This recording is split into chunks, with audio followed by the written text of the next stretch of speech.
एक सप्ताह में हम 3 बार आ चुके मुजफ्फरपुर। शाही की हत्या, अग्रवाल की हत्या। कोई घर सुरक्षित है? कोई बच्ची सुरक्षित है? किसकी बेटी, किसकी बहन, किसके बच्चे सुरक्षित है? साम्राज्य है अपराधियों का।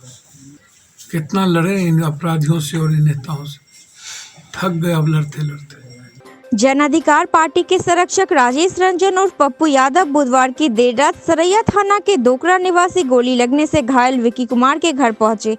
विकी के परिजनों से मिले और परिवार के सदस्यों को सांत्वना देते हुए सूबे में लगातार हो रही आपराधिक घटनाओं पर चिंता जताई। साथ ही पुलिस प्रशासन से अपराधियों की जल्द गिरफ्तारी कर कड़ी से कड़ी सजा दिलाने की मांग की। इस दौरान श्री यादव ने कहा कि रानू नीलम शंकर जी के द्वारा दी गई सूचना के बाद मैं दरभंगा से भागता हुआ इस रात में भी यहां तक पहुंचा हूं। अपराधी बेलगाम हो चुका है और वो जाति धर्म देखकर हत्या नहीं कर रहा है। मुजफ्फरपुर में हाल में हुई 5 हत्या से संबंधित घटनाओं का जिक्र करते हुए उन्होंने कहा कि स्थिति देखकर ऐसा लग रहा है कि अब पुलिस का इकबाल समाप्त हो चुका है और मुजफ्फरपुर हत्या की राजनीति करने का यूनिवर्सिटी बन चुका है। उससे विदारक घटना क्या हो सकती है?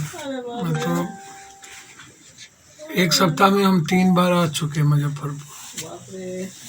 शाही की हत्या, अग्रवाल की हत्या, प्रभाकर झा की हत्या, दूसरे बार भीम आर्मी के अध्यक्ष की हत्या, ये तीसरे बार।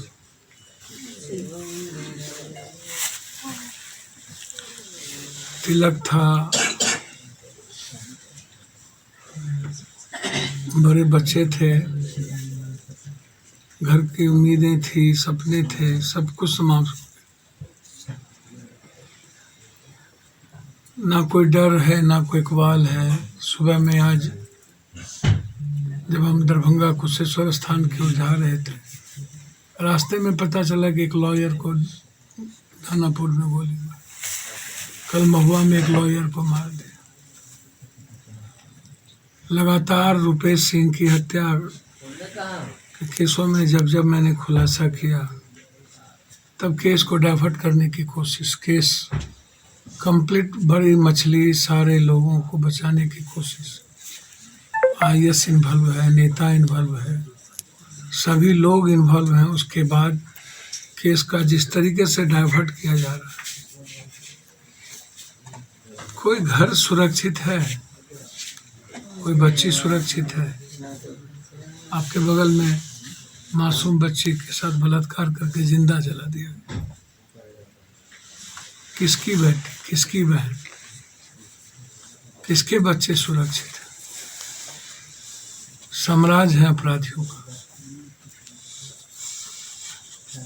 शराब ने तो गांव को तबाह कर दिया। साइकिल पर चढ़ने वाले लोग आज फॉर्च्यूनर पर, स्कॉर्पियो पर चढ़ रहे हैं। 8,000 करोड़ से ज्यादा का ट्रांजैक्शन है शराब का, जबकि बिहार सरकार का बजट 4,500 करोड़ का था। ये जो जमीन, शराब, बालू और नेता और अपराधियों का जो नेक्सस है ना, पता नहीं भगवान क्या करेगा, कहाँ ले जाएगा इस बिहार को। कितना लड़े इन अपराधियों से और इन नेताओं से, थक गए अब लड़ते लड़ते। उम्मीद भी समाप्त हो गई। अब भगवान ही बचाए। मुझे नहीं लगता कि इन अपराधियों से लड़ने की अब हिम्मत रहेगी।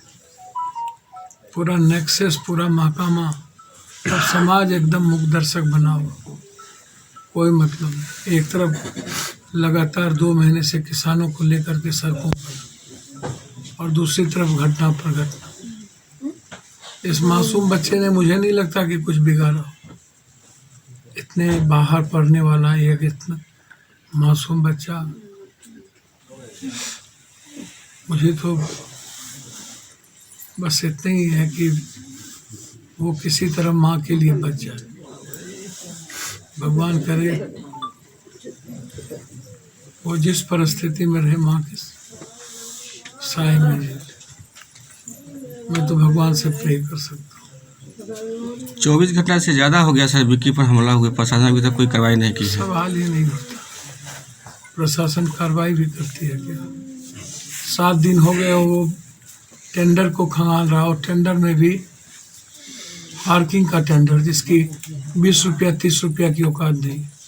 शूटर जो लाया गया बाहर से वो 10 लाख से ऊपर के शूटर, पार्किंग के लिए टेंडर, पार्किंग के टेंडर के लिए गोली मार दी गई। इस तरह डीजीपी का बयान मुझे तो समझ में नहीं आता कि आखिर डीजी लोग चाहते क्या हैं।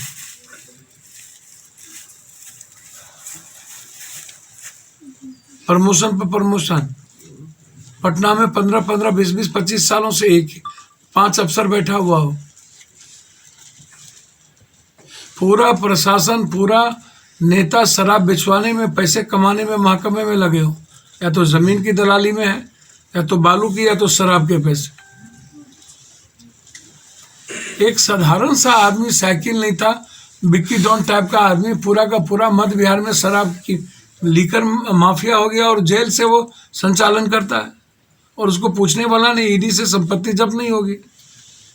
आखिर इतना अकूट पैसा इस 10-15 सालों में, शराब के बाद जो डबल ट्रिपल पैसा कहाँ से आ रहा है? क्या इसकी जांच सरकार की जिम्मेदारी नहीं बनती है?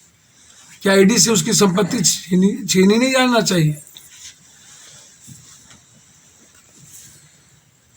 तो हालात अच्छे नहीं हैं। कल कोशिश करेंगे सीएम या डी मिलने, स्पीडी ट्रायल हो इसकी। कल ही हमने बातचीत करने की कोशिश की थी, लेकिन नहीं हुआ। डीएसपी से मेरी बातचीत हुई थी, कल बात करेंगे। और मैं तो सिर्फ प्रे कर सकता हूँ, और हमारी पार्टी, हमारे साथी लगातार इस घटना को लेकर के गंभीरता, डॉक्टर रानू शंकर सिंह ने लगातार, जब गोली चली उसके ठीक 1 घंटे के बाद इन्होंने फ़ोन करके हमें इतला किया। आज इन्होंने पेपर कटिंग भेजी, जो देखा, जो समझा, उसमें आश्चर्य। इसका उद्भेदन जरूरी है। जरूरत हो तो एसआईटी से जांच किया जाए। घटना के पीछे कारण क्या है, कौन लोग हैं, इसकी भी जांच होनी चाहिए।